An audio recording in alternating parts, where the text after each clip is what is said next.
about resonance not only when playing music or even thinking about music, but usually I would say resonance is regarded as a good thing. Some people are described as having a resonant speaking voice, a quality which is deep or full or reverberating, probably positive attributes for a voice. And a few other words that are used to describe a resonant sound might be, for example, sonorous, vibrant, clear, ringing, resounding, which is literally resounding, resonare, but also booming. And for those in London, thunderous. We just had the most amazing thunderstorm. I would say certainly the booming, you might like a viol to sound booming, but it doesn't always sound very good when you're trying to play with other people. So a booming sound could be a negative. One of the definitions, this is the dictionary definition of resonance, is the reinforcement or prolongation of sound by reflection from a surface. And if you think of a resonant acoustic, especially a large cathedral, but also a fairly empty room with hard surfaces, no carpet, no soft furnishings, it sometimes makes it very hard to hear what people are saying. And especially makes it hard to hear what they're playing. If you're playing in a consort in a very resonant acoustic, it is really hard to hear each other.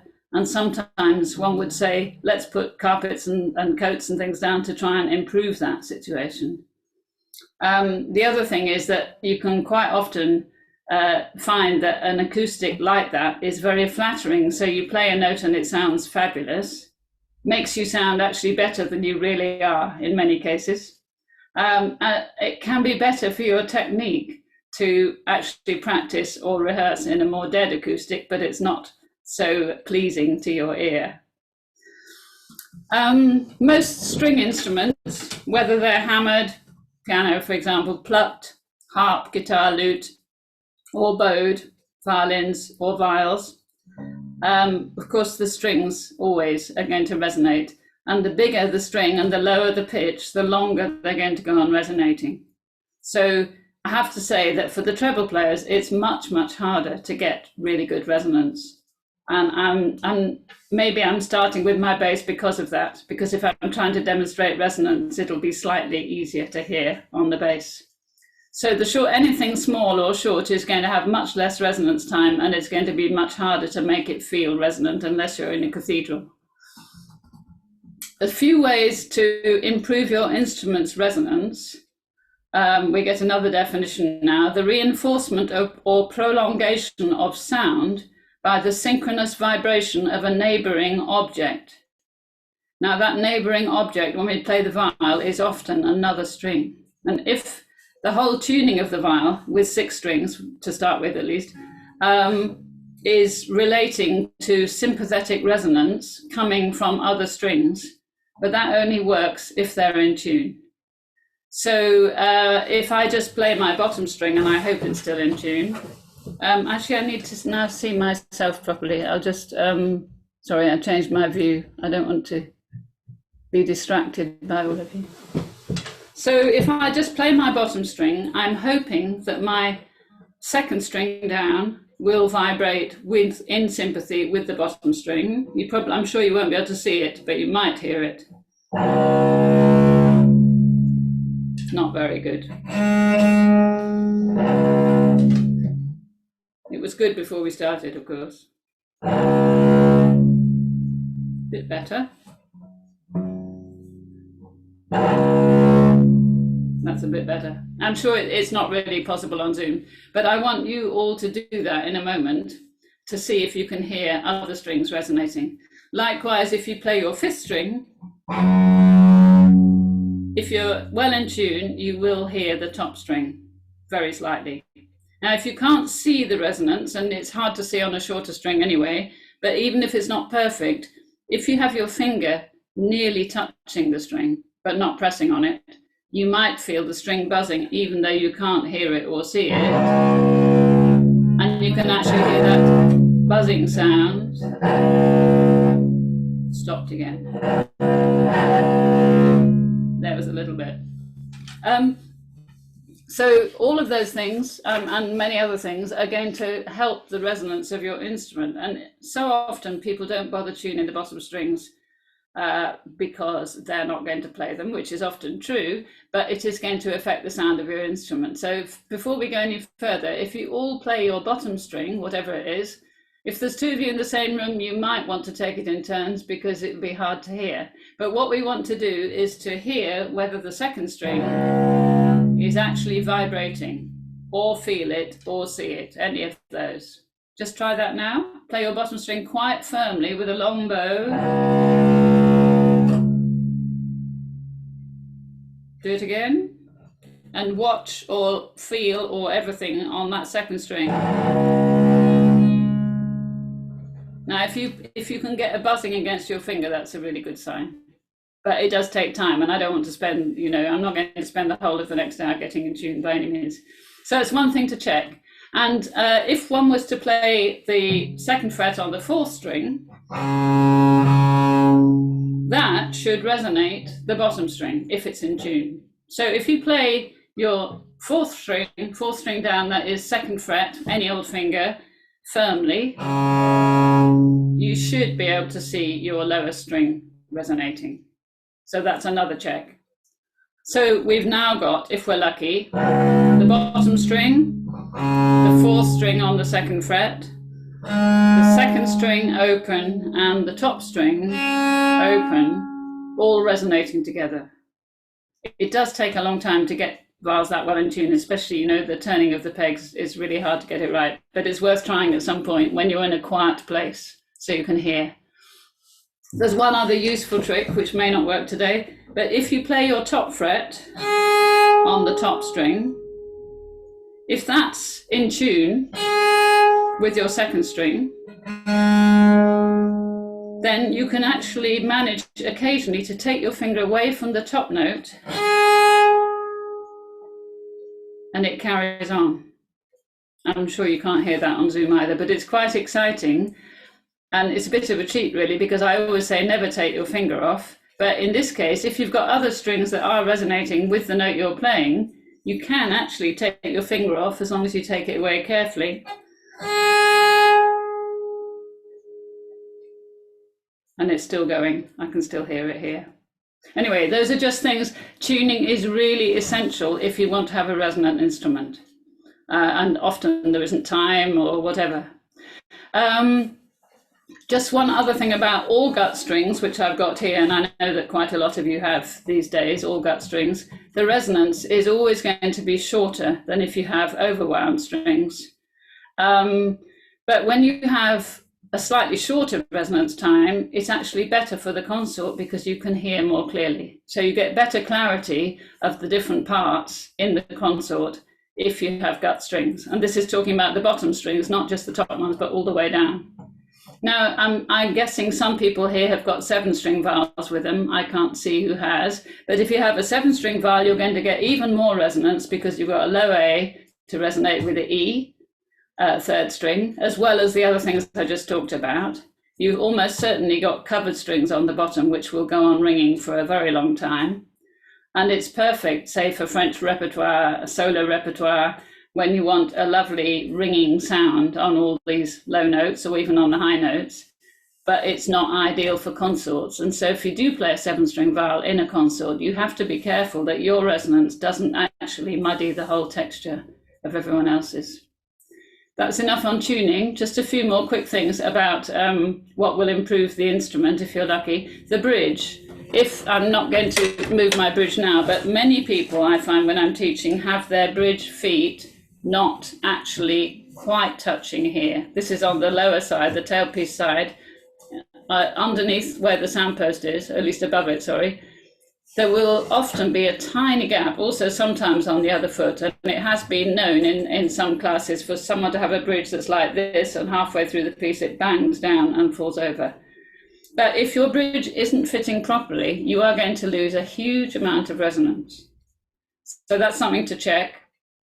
And if your soundpost gets too tight, because let's say you've had very dry weather, that can also sound very unresonant, very hard and dry And so that's not something I would do myself, but it's something that you could think about if your viol isn't sounding good.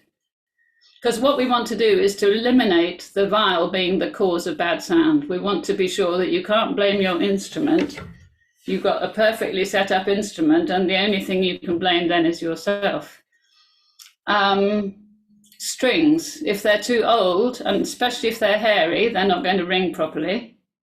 And too much rosin on the strings, if you've got white stuff all over your strings, and if you never wipe it off, or rarely, you might find that the rosin is forming a sort of paste which is going to stop the resonance of the strings. A couple of things for fingering. Just to say really that if you don't finger close to the fret, and if you don't use the tips of your fingers, which are firm, that is the bone on the end of the finger, it's likely to make a much more flabby and dead sound than if you get right up to the fret and use the tips of the fingers. So something to try when you're on your own is to play a note with any finger and lift the bow off and see if the note carries on ringing. Of course, some notes will ring better than others, because something like a G or a D or an A is going to ring better than an F sharp or a B flat, because it's got other strings to go with. But that is critical, I would say. A lot of people with their third finger tend to put it down flat-ish, a bit collapsed like that. And very often then that note, whichever fret you're on, will sound rather dead. And sometimes it's not the fault of the viol, it's the fault of the finger not being accurate enough by the frets. And I'm sure you've all heard me or other people say that you've got to hold your fingers down. We'll be doing that in a moment in the first example. But Rousseau, in 1687, said that for the sake of sonority, one should hold the fingers down so that notes continue to sound after the bow has left them. Now, I think that's obvious to everyone, but it doesn't mean they do hold their fingers down. But in the ideal world, you play any note, and if you lift the bow off, which you may well not, but if you did, that note's going to go on for as long as possible. But if I lift the finger off, it goes very dead. Actually, D's rather a good note, so it doesn't go as dead as some notes would, but you leave your fingers on so that the note carries on ringing. Resonance is what we're looking for. A couple of things to try with the bow. If you don't have enough rosin, or possibly if you have too much, the string won't speak clearly, and then the string won't vibrate properly. So if I play, let's say, without enough rosin, I'm getting this skatey sound. It still sounds okay, but there's no depth to it. It's shallow. And that is often not having enough rosin. Also, if your bow is too slack, the tension on the hair, if it's very slack, that often causes a much worse sound. It's definitely something to look out for. I mean, it's a personal taste, but I would always say a tight bow is going to give a better quality sound than a very slack one. If we just try a couple of things bowing now, well, let's have it on a G. So a G somewhere in the middle, third or fourth string. All we're going to do is bow rather slowly, let's say a long note, something like this, and try to watch the vibration of the string while you play.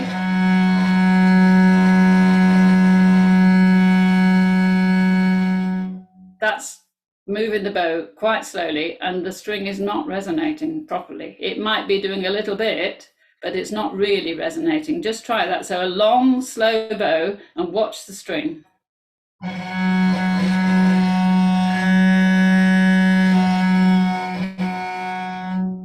And you can probably hear the sound cracking up. Now, I could improve that by going near the bridge. But basically, if you move too slowly, and a lot of people do that because they don't use enough bow in some cases, you will be stifling the resonance of the string. Now, it's not to say you want too fast a bow either. If you now do some fast bows, same note, something like this, it is resonating quite a lot, but if you're not careful, it's still really rather skatey. It's moving so fast that it's actually skidding on the surface of the string, especially if you play, let's say, quavers. Most people are more guilty of the opposite, going too slowly, but the speed of the bow will certainly affect how resonant the sound is. Every note is going to have a possible range of string speeds of bow that will actually work or not work. You just have to try them. And then just finally, before we go on to the examples, taking the bow away from any string should leave it vibrating.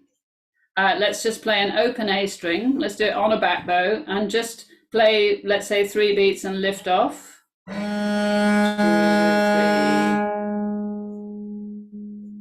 And I'm sure that all of you can hear that ringing on. I hope so. If it's not ringing on, either you've got a very poor string, or you're very out of tune, or possibly you stopped your bow just before you lifted off. So when you lift off, if you actually slow down and then lift off, you're going to kill the sound. Again, an A is a very good note, so it shouldn't be that difficult on an A.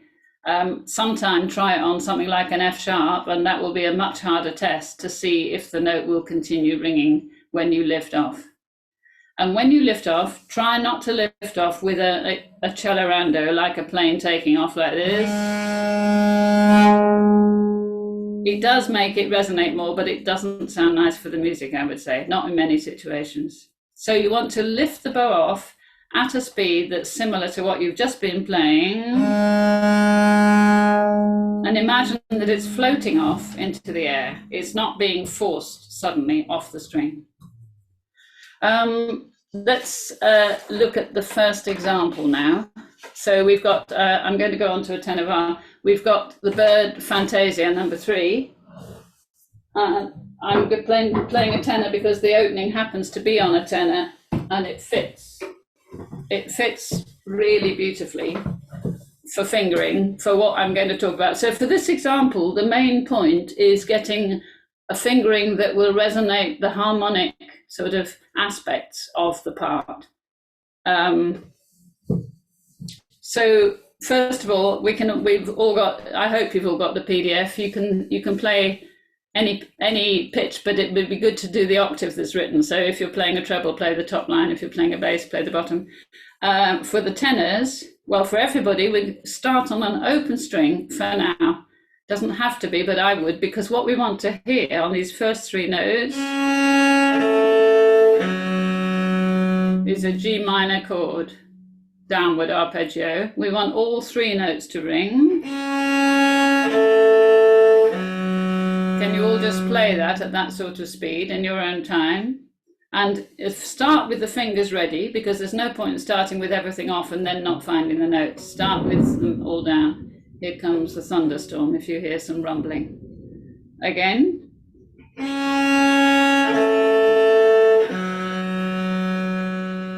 Not doing the rhythm yet, just doing those 3 notes. And that fingering is going to be the same. It could be 1 and 3, depends what you're playing, doesn't matter. But it's going to be 3 different strings, 3 different fingers, or open string in this case. Now, if we do it with the rhythm, I would suggest that you think of it in a triple time, where we're counting minims, because we don't want an accent on that second note. We want to hear this sort of thing. If I count 3 before we start in minims, 1, 2, 3, 1, 2, 3, 1. That bottom note's not particularly strong, but it's definitely, it's more of a beat than the second note. And then looking from the third note, the final note of bar 1 onwards, whatever finger you're on now, 2 or 3, doesn't matter, we're going to cross the string and come back to the note you started from on those 4 crotchets. Can you play that with me? Whatever fingers you like, but whatever finger you use on the first note does not move, it stays there. And you play the open A string, as many open strings as possible.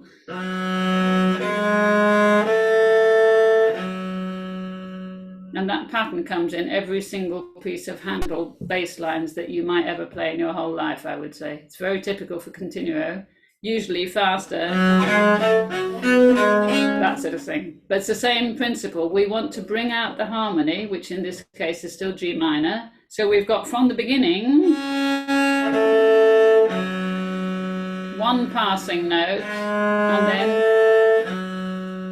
still in G minor. So the fingers are still there. Now we go on to the next 4 crotchets. That's the second half of bar 2.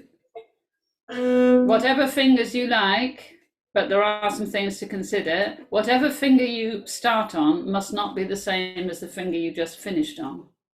So I'm going to put 3 on the middle C in the middle of the bar. Doesn't have to be, could be 4.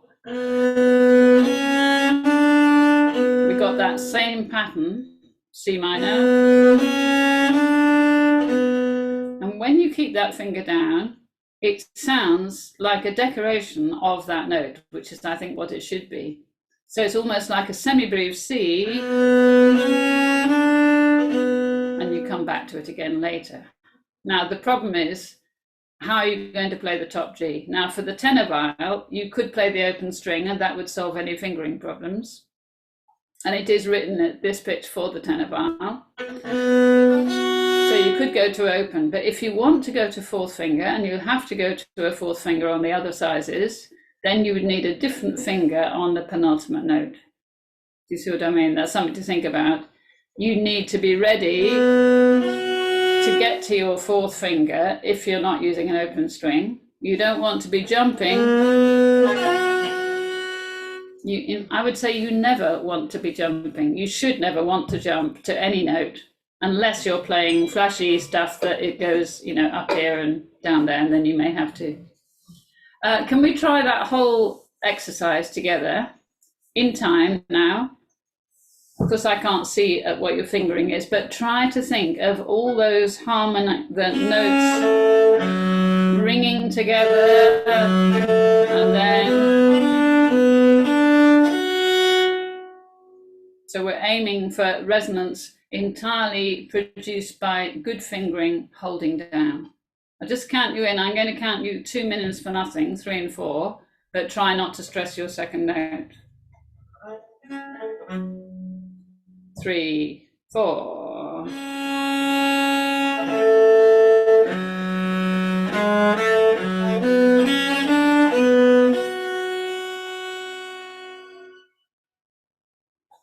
It's the perfect example, I think, and it comes in some of the other parts also in a similar position that is transposed from here, but some of the parts never get that opportunity. So if you start on a bass line and you're down on the lower 2 strings, lower 3 strings, you can't cross 3 strings, but it should be an aim that you aim to cross strings when you can, if it's a harmonic thing, which is usually when it's jumping by a third or more. Okay, going on to the next example, Gibbons. I'm going to go on to the bass for this just because it is a bass part.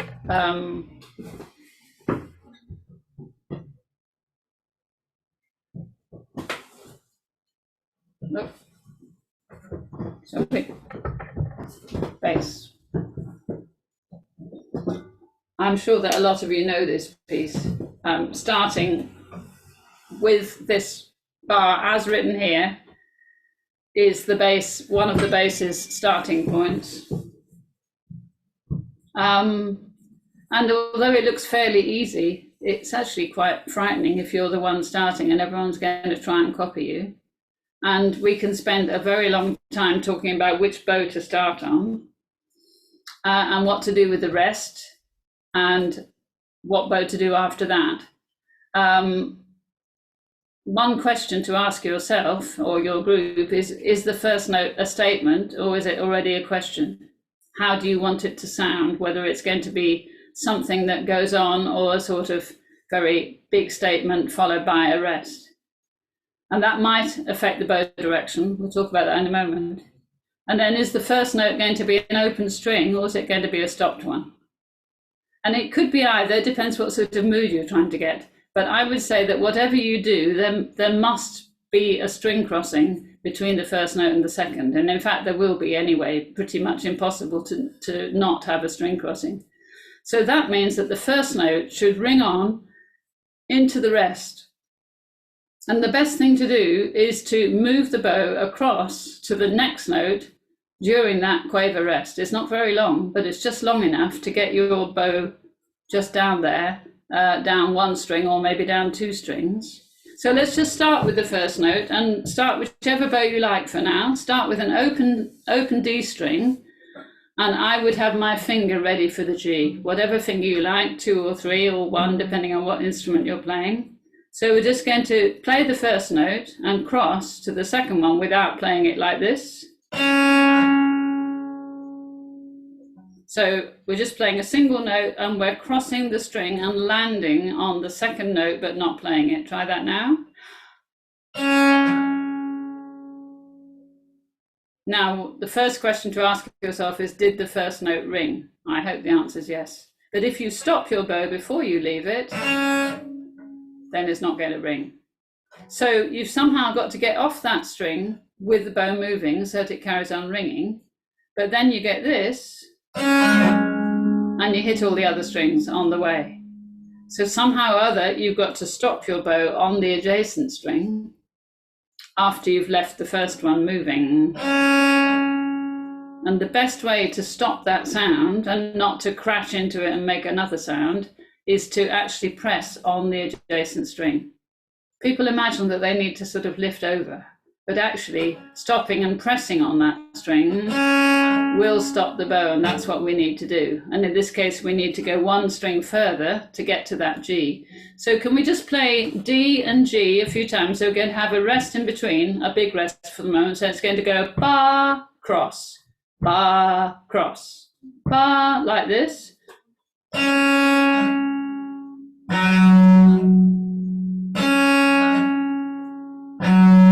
You can do it on either bow for now.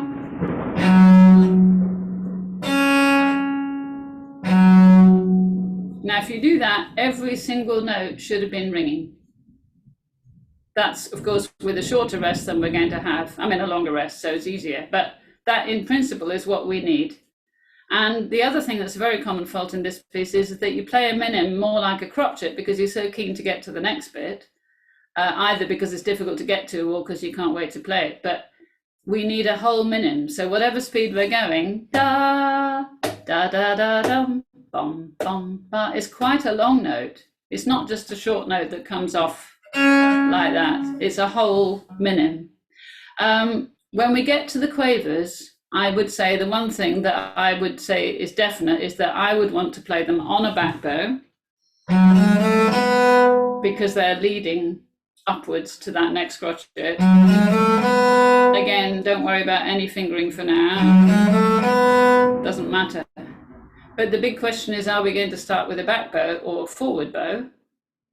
And one thing I haven't yet suggested is that you could lift the bow off. If you want to be extra flamboyant, you could do this, and then, but the chances are your quavers will sound a complete mess. If you're very good at getting your bow down, you could do that. Or you could do a back bow, which has a totally different character. Can't say it's better or worse, it's just very different. And then another back bow. But if you do a back bow and you cross and you don't lift like this, puts you in the perfect place to play those quavers. And on the whole, that would be my preference. So starting with the back bow, cross the string, continue with another back bow. That means you need to start fairly far down the bow. Let's try that. And let's try playing on to bar 2. Going to give you 2 minutes for nothing. Starting on a back bow, open string, 3 and 4 and.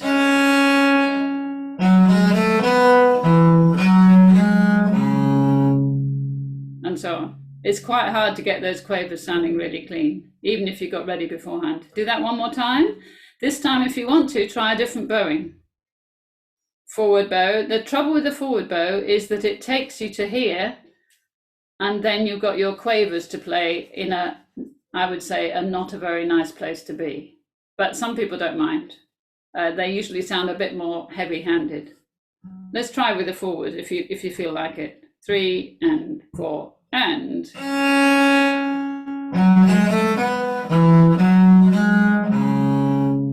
And so on. Now, there's a couple more things to think about, not counting that rest, which is the main sort of thing there.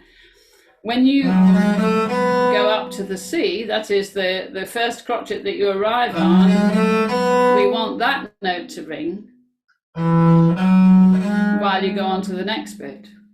Not. So we've had a D, then we've had a C, and then we get eventually an F or whatever. But so you've got to have, at some point, you've got to work out fingerings, which may not be now, so that you've got enough fingers to hold the C, ideally while you play the next 3 notes or the next 2 notes, depends what fingering you're doing. And then you get to bar 2, the D, which also has to ring on while you carry on up to that G. So in fact, every single note that is followed by a leap should carry on ringing, and it will carry on ringing if you leave a finger on it. And that's just something very basic that you need to get very clearly in your head. Working out fingerings, I know it takes a while, and we probably won't go through every fingering here, but it's going to make a big difference to a phrase like that, and especially when you're the one that starts all on your own and the next person comes in on bar 2 and they are covered already by your part carrying on. So that's definitely a worthwhile little bit of opening to get used to. Let's go on to Ward.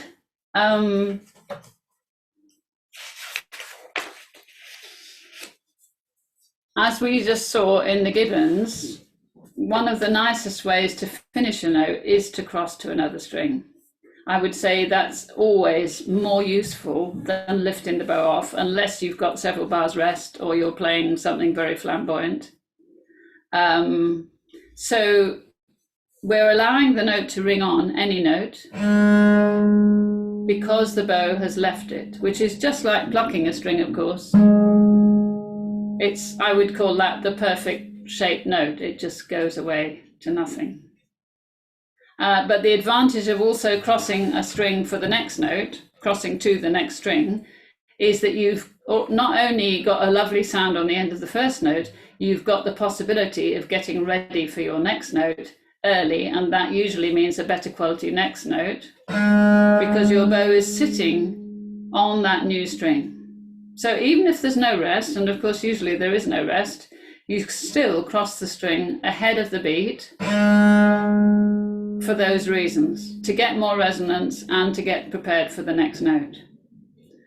And when you're trying to bring out 2 parts at once, which we'll see in the Ward in a moment, that is, you've got a bass line and then you've got a middle line or a high line, then you go back to the bass line. It's really essential that the last note of each bit of phrase carries on ringing and overlaps with the other person, which is you in a different guise, playing your next little bit, which might be an alto part or whatever.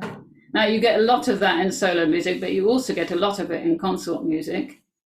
And this particular Ward Fantasia, the bass part again, I've chosen, you can see how much it leaps around. Of course, usually higher parts leap around a little bit less, but they still very often will have an alto part and a soprano part or whatever it is. They will be written in 2 or 3 parts. And you have to see where those jumps are, which is easy to see in this case.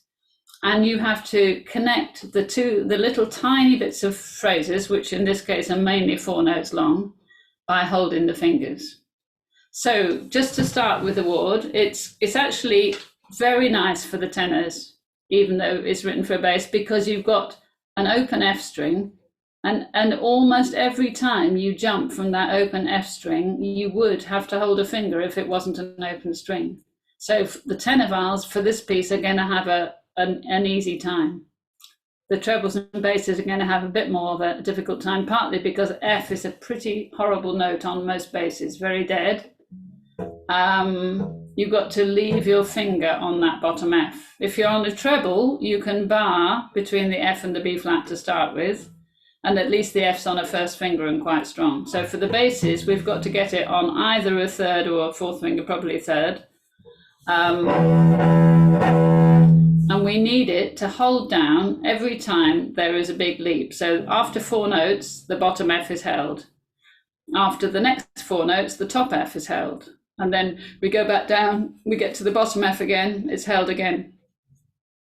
Now, the other thing that's hard for the basses and for some of the other parts occasionally is that when you've got intervals of a fourth, which you've got a lot here, you need to have 2 fingers. So I'm using 3 and 4 for this. 3 on the bottom string, 4 on the next string, or wherever it is. There's some tenor places where you might need 3 on an upper string and 2 on a lower string, whatever you like. On the whole, you wouldn't bring your first finger across, because if you did, you'd be bound to need it for the very next note. So 3 and 4 or 2 and 3, any combination of that means that you can get a resonant join between, let's say, F and B flat, instead of, or even worse perhaps. I mean, barring is an option, but usually the sound quality of barring the third finger in particular is pretty bad. So I wouldn't recommend it. Let's just try it slowly, this piece. We'll do 4 notes at a time to start with. So we're going to play the first 4 notes, and we're going to leave whatever finger it is, or open string for the tenors, on the first note. And we're going this speed, bum, bum, bum, bum. With me?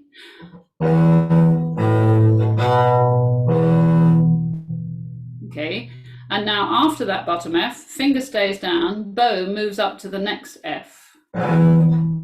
Pause. Now get the finger ready on that next F, play the next 4 notes. Pause. And when I say pause, what I really mean is you should have now crossed to the next note, but not played it. This is for exercising. Eventually, of course, you will play in time. But the way to practice these things, you can see how it's a bass part, an upper part, a bass part, a very low bass part, and a very high part at the end.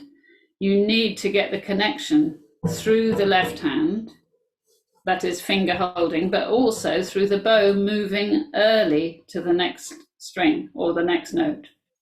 So think of bum, bum, bum, bum, cross, and then bum, bum, bum, bum, cross.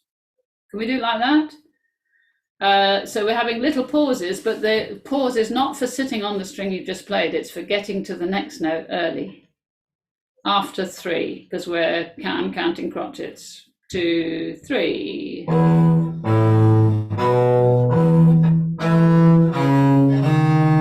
Pause. Pause. Pause.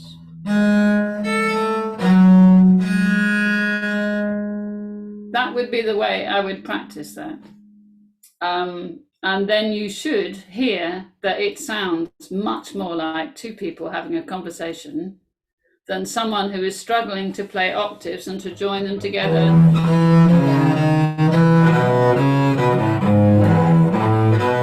It just doesn't make any sense musically to play it like that. So although eventually we want to stay in time, you need to practice with that. And every single time you cross your bow, you need to hear if it's ringing. So it's good to be doing this in a silent room and stopping so you can hear. If you play straight on in time, you won't be able to hear if you've resonated that note. So it's just a practice principle to do that. I won't get out the tenor to show you that now, but I will get out the tenor for the next example. Just check to see if there's anything else I forgot to say on that. No, I think I've said all that, but this 2-part writing, it comes in so many pieces and people often don't spot it. They just see a line of notes and play them all, and they may play them all perfectly all right. Another thing I didn't say actually is that if you're going to do this sort of 4-note phrases, usually that last note of each phrase before the leap needs to be weak. And that is important. So as well as holding the finger and crossing the string, we need it to be weak because it's an end of phrase, and nearly all ends of phrases need to be weak. Otherwise, it sounds quite heavy-handed. If I do this,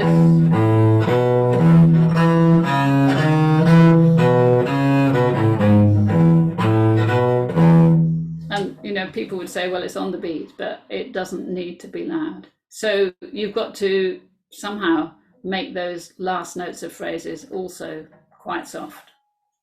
If we go on to the Holborn pattern, I want to talk about fading notes away now.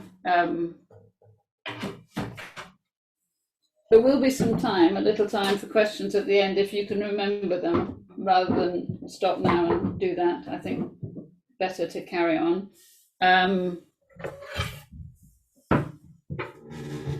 So this, if we just think a little bit about pavans,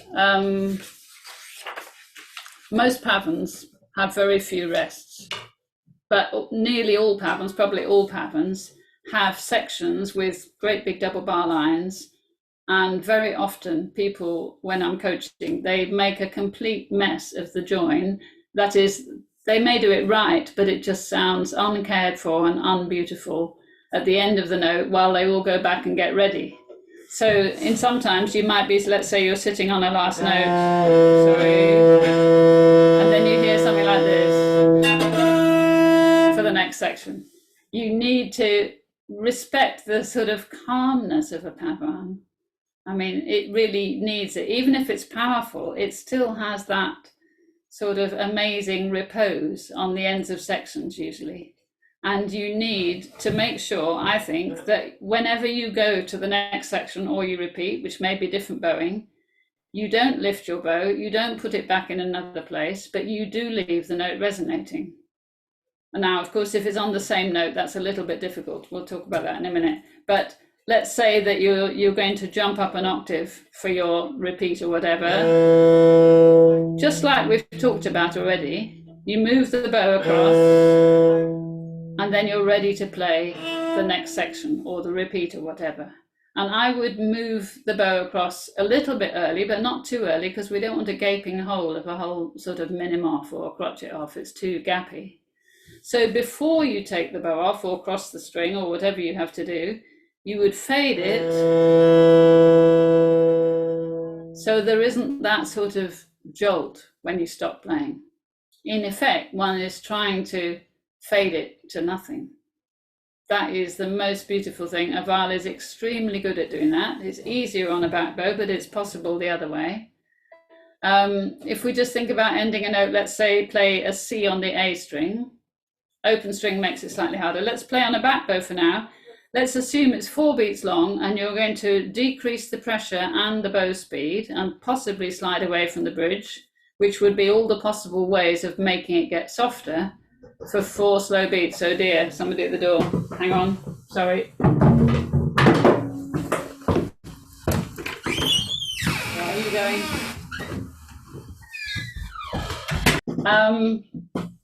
Yeah, so did I say play a C?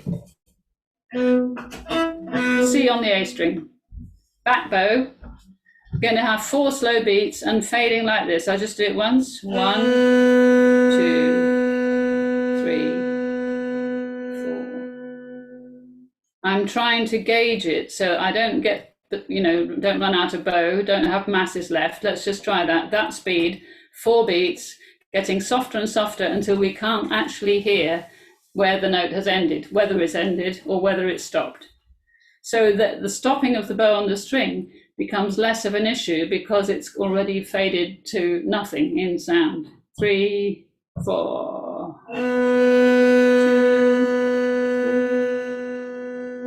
Now try on a forward bow, same again. 1, 2, 3, 4, and so on. And that's what I would want at the end of most pavan sections before going back or going on.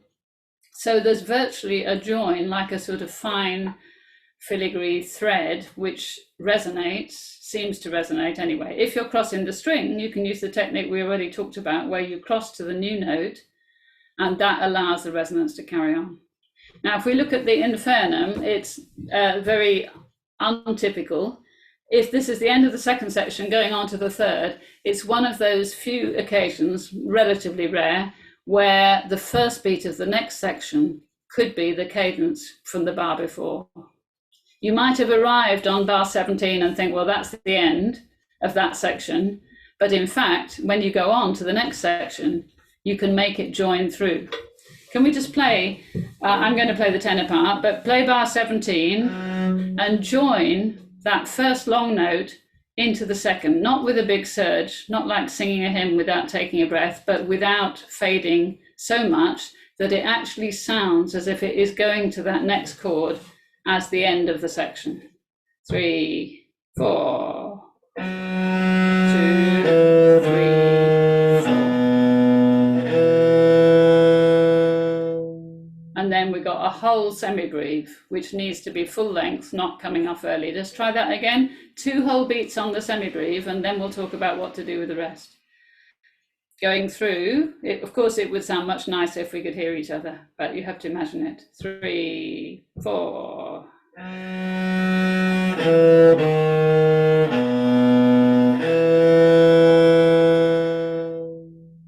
Okay, so we've got as far as the end of the semibreve in 18. Then we've got a crotchet rest, a bit longer than the Gibbons, but a similar situation where we need to get to the next string for some people, but not for the tenors in this case.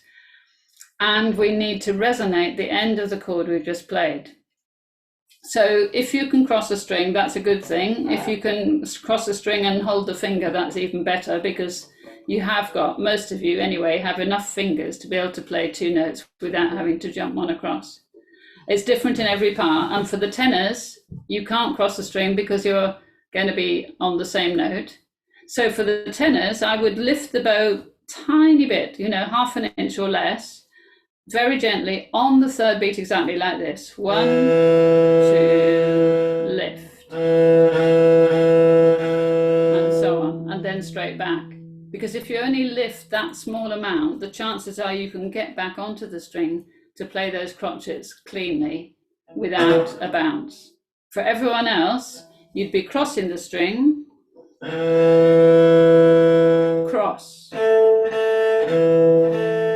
So the crossing would be exactly on the 3rd beat, which is exactly on the rest. And that leaves the first note ringing.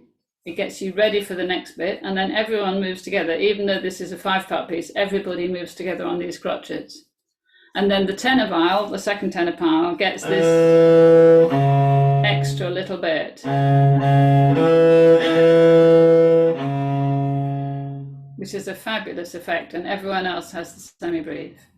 So this particular piece, you've got 3 or 4 chances, 3 chances anyway, to practice that. Can we now start on 18, which is the 3rd section, on the 1st beat? Forget the first bar for now, and let's play all those 4 bars, whatever part you like, making sure that you move off the string, if possible, on the crotchet rest and not before.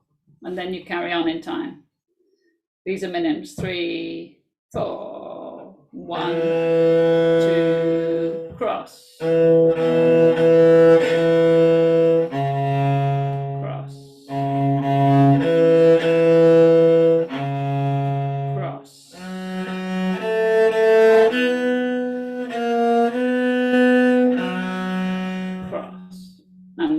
Written what comes next, but that is an extremely special effect, I would say. Not many pavans do that, but other pieces do it. Lots of fantasies do that sort of thing once in the fantasy, where they have a rest for everybody and then you all come in. I would always try to cross the string and leave the resonance of the note you just played. We could probably move on to the Galliard. Well, actually, I just got something else to say about the rests or the silences. I just think that they need to sound beautiful. And so often when I'm coaching groups, I'm talking about the endings being poor quality. Whether it's a rest or not, it's the way you end a note that it just makes the phrase end beautifully. And so often people play really well and they get to the last note and they ruin it by either tuning because they don't like their tuning, or coming off early, or coming off with no resonance, or whatever it is. There are many ways to spoil the end of what would have been a nice phrase or a nice piece. So just watch out for that you really keep thinking about how to end notes. And when you have a silence, like a rest, think of it not as a dead silence where you stop everything, but actually as a live silence where you can hear the resonance of the note before. So moving to the adjacent string, we've done it several times now. It's a really good thing to do, I think. Let's look at the galliard. Now, this is this final example. It's not so much about finger holding and resonance and rest as thinking about how to make the effect of resonance. And particularly for trebles, I'm going to go on to my treble now, but it's to do with the way you move the bow in something like a galliard that usually needs to sound lively. The typical galliard, you know, people say, well, the pavin is legato, that's true, mainly, and then the galliard is short, and people will often play something like this.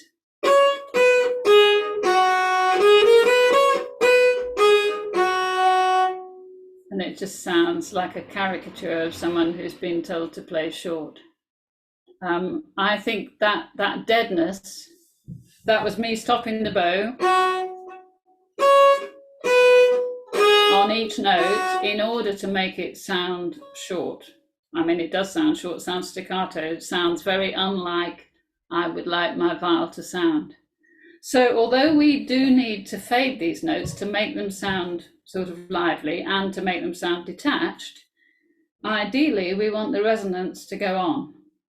And unless you happen to be lucky enough to have a part which is crossing strings, like the bass part here, if you use an open A, you'll be crossing strings for the first 5 notes. So that means that you could easily follow the principle we've been talking about string crossing, leaving the note to ring. Every note crosses, and that, although it's not easy to do, it just is going to make a lovely open resonance. For the trebles, if you start with an open string, that helps a bit.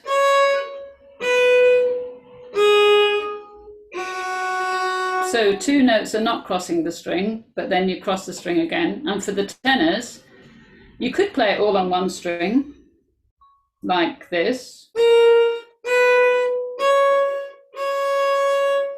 It might be logical to play a 4th finger D, but I would probably go to the open to get a bit more resonance. So the notes that are crossing are going to resonate if you do what we've already talked about for some time now. But the notes that aren't crossing, you've got to make them sound as near as possible to what they would have sounded like if you were crossing the string. And that is to do with fading. And remember when before the pattern started, we did a long note that faded to nothing. Now what we need is a fast note that fades to nothing. So let's have a C on the A string. Going to play 3 minims, and each one of them is going to start with enough pressure to get a clear beginning like this, and fade to nothing, and then press, and fade to nothing, and then press, and fade to nothing. Now, if you don't press in between, you're going to get a lovely first note, and then you're going to get that sort of bulging, because if you don't put pressure on the beginning of the next note, it's not going to sound good. Can we do that where we play the note and we stop for a beat while we press, and we play the next note, stop for a beat while we... So it's like this. Press, press, press. I'm imagining pressing on the off beat. Now we go a little faster, dum, dum, dum, dum. See if you can do that pressure between the notes. That's jolly hard. 1, 2, 3.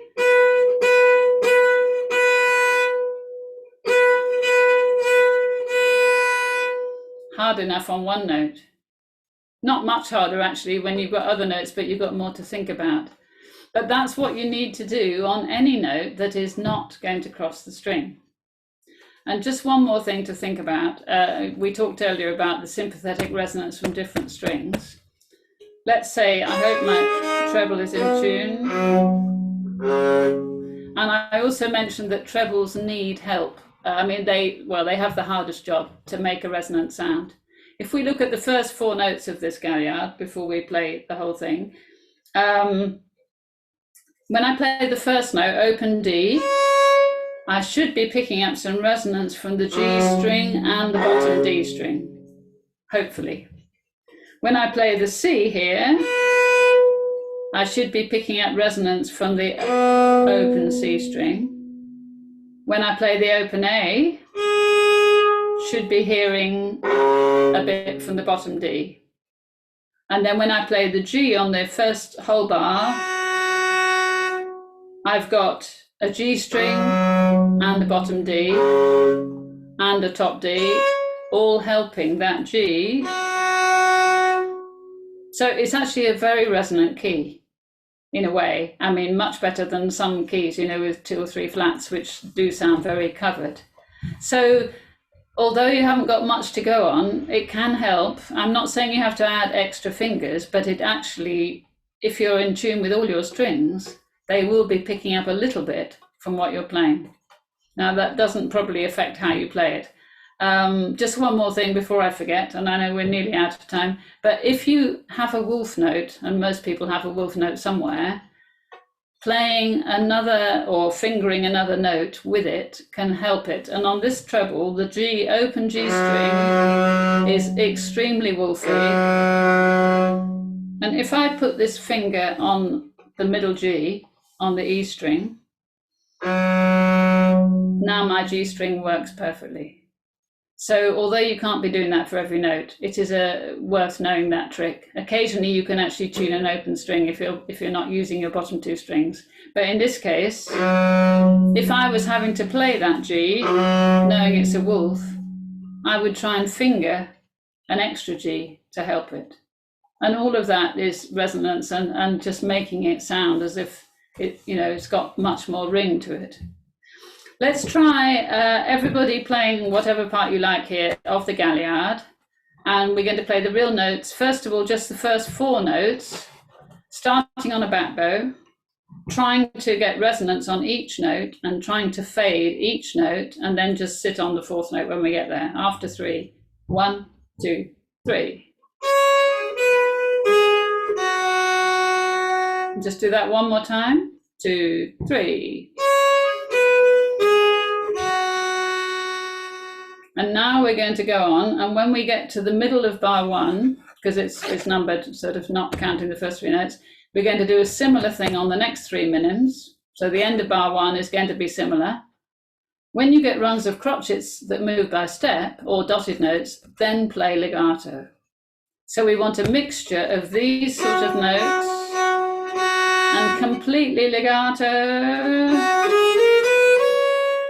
So it's not all short by any means. It's short on the notes that are upbeats to the next bar, so mainly the last 3 notes of each bar. It's short on leaps, and it's legato as far as possible on steps. Let's try and play the whole Galliard and try and get in at least 3 goes of these minims which have fading on every note. I'm going to count you 3 for nothing. 1, 2, 3.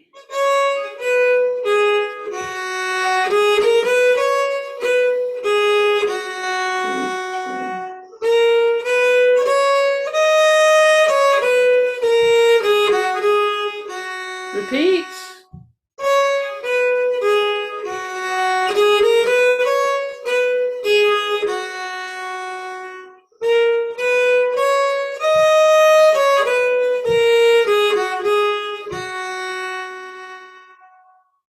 Fine. So almost every note, not every note, but a lot of notes fading away to nothing. And my last word is about parsnips. Those notes, I think, you've got to imagine parsnips, which taper, sometimes incredibly long taper to nothing, sometimes short and fat taper. But we want a note to start clearly and to fade from that point. So it's rows and rows of parsnips of different shapes and sizes for a lot of galliards and more lively moments. I think that's all I've got to say.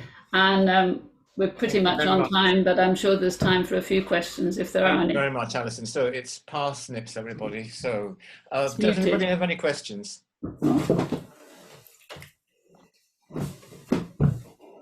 I couldn't hear that. My speaker went off. Anybody has any questions? They're all silent. It was so good, Alison. Everybody's very clear on every point. They don't have anything to say. I quite agree, Alison. It was very good. Thank you. Did you hear that? Yes. Good. I've got a point I'd like to make, if that's all right, Alison. Yes, fine. Right. It's about resonance of notes just before a rest. Yes. If the chord changes in the next note and you're Yes. still and it's not part of the harmony of the next chord, then it can muddy the texture horribly. It can do, yes, I agree. Wonderful point to make. But I think that tends to be more the case if you've got covered strings. I've very rarely had to tell anyone off for resonating onto the next note and disturbing the harmony. But I know a lot of people do find it a bit odd to try to. I mean, it's not that we're trying for dissonance, but on the whole, the speed of decay of those resonances is so fast that for me it doesn't usually get in the way. Yeah. Yes, you're right. It is the covered strings that do it, and those Yes. prefer all gut. And so if you trouble with it. Yes, if you have got covered strings, sometimes you have to ask people to try and slightly damp their resonance, but it's horrible to stop the sound. But you can, with the bow, a little bit, sort of let the resonance fade more than you would otherwise.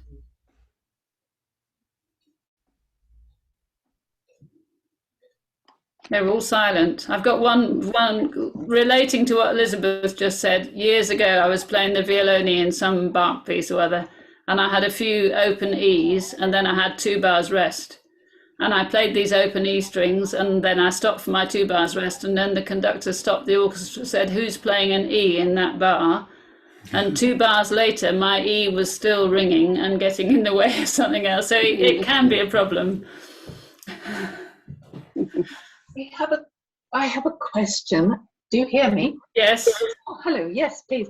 I wonder about the resonance and how we hold the instrument against our legs. Yes. Could you say something about that? That's a good question. For smaller instruments, if you hold them too tightly, it can kill the resonance. And I guess you just have to try and not hold it too tightly, but not drop it. I know some people say you shouldn't lean it against you because it deadens it, but I think leaning it against you, if for some sizes of viol, is just so useful that it's better to put up with a tiny loss of resonance. Thank you.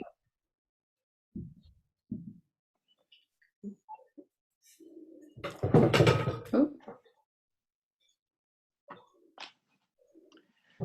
You're all very quiet. Any more from any more?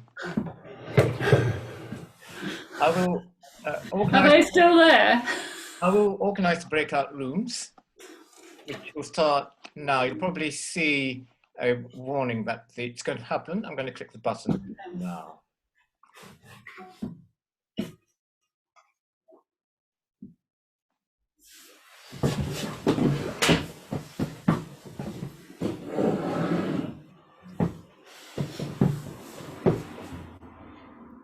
I'm going to have to go, Alison, sorry.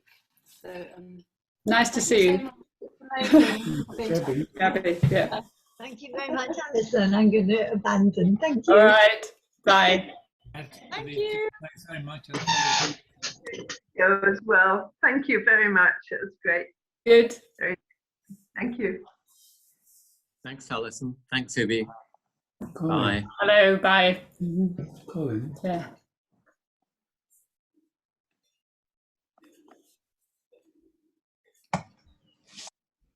Thank you, Alison. Hello. Was very nice. Good. Very clear and good. Not too fast. Not too fast. No, it was fantastic. It was really good. I understood it very good. Thank you very much. It's helped a lot.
Bluetooth causes a big delay usually.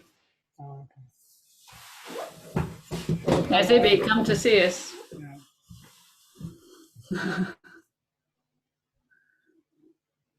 Vicky, I can't work out where you are. I must be on. No. I mean, where are you sitting in your flat?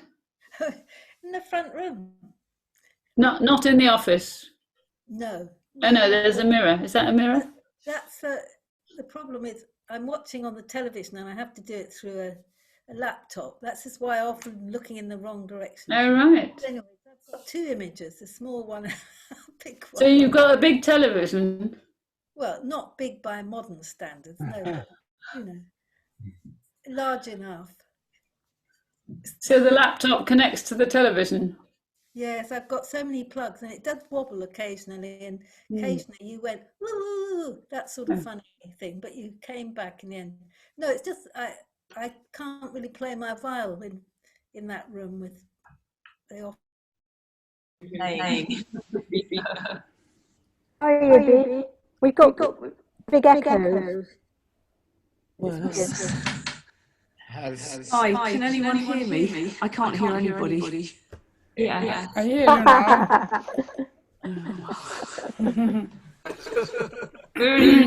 now. Why is that? We got two devices connected. Is somebody I have difficulties in hearing you. Maybe if you have a thunderstorm, it's the problem. I don't think because the group are fine. Dear. So someone must be connected to a mobile phone and another device, or using. Can you try your headphones? Can you try? Is there echo still there? Is that better? No. Did you try it? Can we try that? Do we have the echo? No. It's all right from Sweden. You hear me? Yes, I'm from abroad. So you hear me? Yeah. Absolutely fine. How strange. But it might be if you have a thunderstorm, there is electrical, electrical things in the air. Yes, but why doesn't the other group have echoes? I don't know. That's interesting. I hear you, but your voices are hacking. It's not echoing now here for me, but it's hacking. You might have to use that option. Anyway, I'm to make sure that there's not enough people. How many? 5. So apart from the echo, there's nothing wrong. I'm going to stop at a couple of minutes. So I'm going to go to another room now. Bye-bye.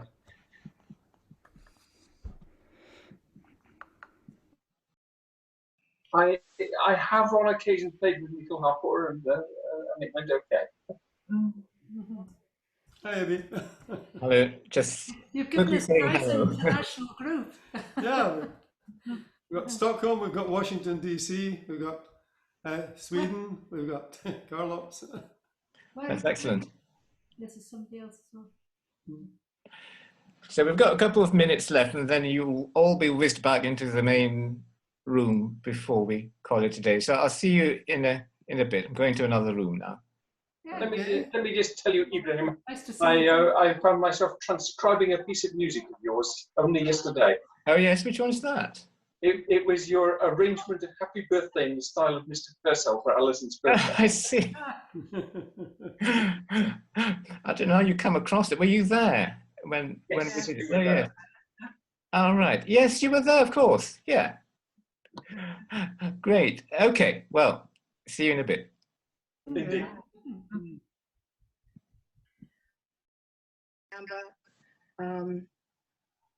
Hi, Eddie. Yeah, it's just, I think back about that time as to how I was just very overwhelmed by it. And now, I got my first instrument in 2018. And so I'm very short. I have not been playing very long. I've just about not quite 3 years. Wow. Yeah, and I know late in life, but I've loved every minute of it. It's been wonderful. And I have a bass, a tenor, and a treble. I'm doing my own little recordings of each part and working through that especially because of COVID, there has not been anyone or any way to actually do it online because of the latency. I can't actually play with you because by the time you hear it or I hear it, we'll be off from one another. So that's the same here. Yeah. So just learning about music in ways and harmony in a way I've never understood it before. Wonderful. Hello, everybody. Just to say, we've got a couple more minutes only, and I'm going to take you all back into the main room. So it's only just to say hello and goodbye, really. Thank you very much for organising. Oh.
Have we got it?